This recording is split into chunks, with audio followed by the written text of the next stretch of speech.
Now that we understand a little bit about slope, that gives us a good foundation for how we find the slope of a line.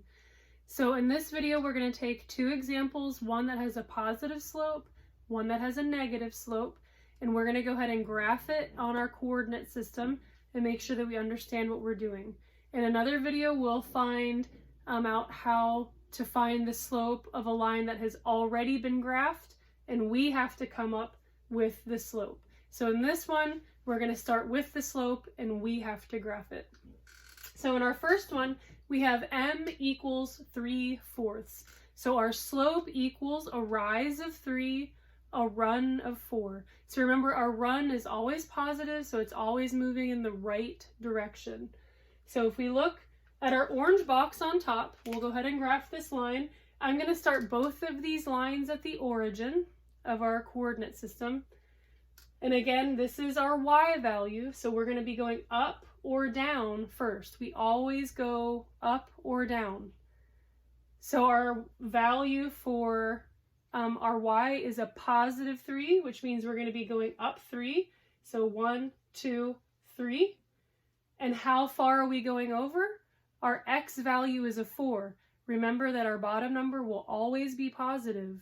So we're always going to be moving in the right direction. So we're going to be coming over 4 units. 1, 2, 3, 4. And we're just going to kind of connect those dots. So if we come up 3 and over 4,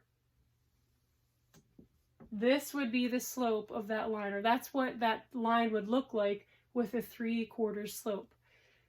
So let's try it with a negative slope. So in our green box, we have m equals a negative 2/3.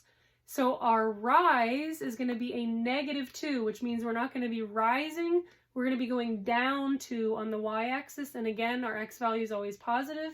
So we're always going to be moving to the right on our number line.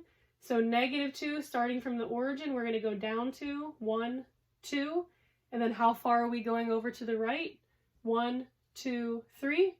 So you can kind of connect those two dots.